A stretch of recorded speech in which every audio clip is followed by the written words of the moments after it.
Ayun. Oy, umaambon si Bebe ha. May ano ba si Bebe? Dapat pala ate, pero kanong ano. Yung ganon. Dapat dito si ano. Aso. Ano din?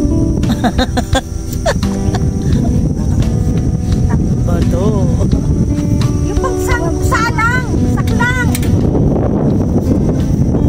Yung pagsaklang. Yan.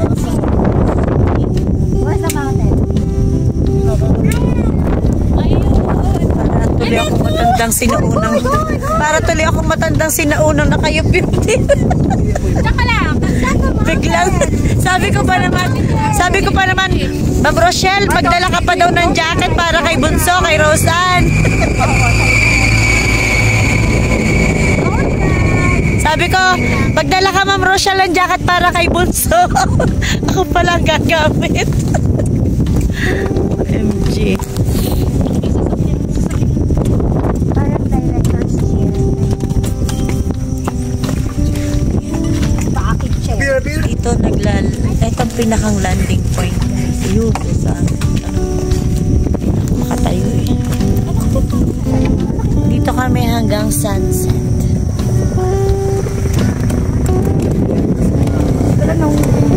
Pero hindi dito sobrang lang.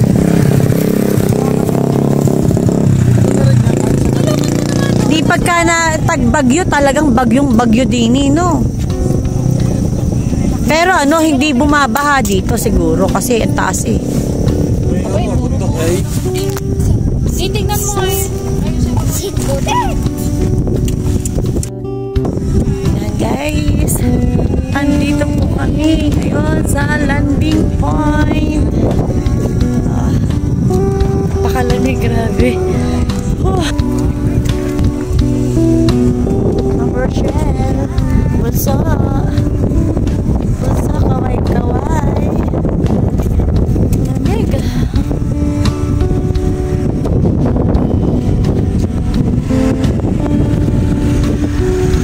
At dito po kami ngayon sa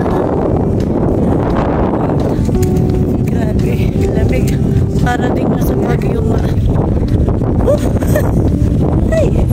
Hindi ako nakapagdala talaga ng jacket. Dapat pala ako yung kaya nga dapat pala ako yung nag-jogging pants na lang eh. Ako, Josh. Ay, hindi ko alam na ganitong oras tayo makakarating dito kasi kanina napakainit. Eh, kahit naman siguro mainit din eh. Baka ay pasin mo eh. Oo, sabi ko nga. Oo. Anirita sa Excel sa pa. San Palok Lake. Tao pa nga yun. Oo. Ayan o, fog. Ang baba ng fog.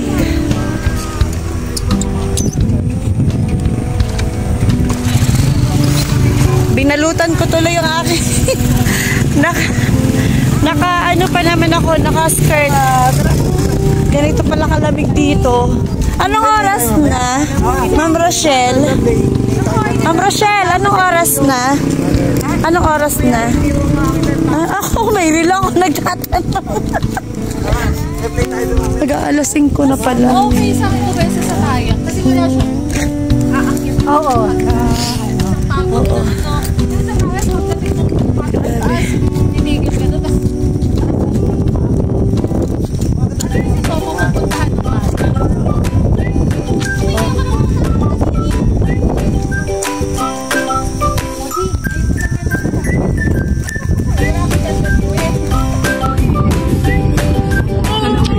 Ay na anak, Noah. Noah. Tingin dito kanina. Post muna, dali. May jelly siya. Sarap ba, sis? Ano, Rosa?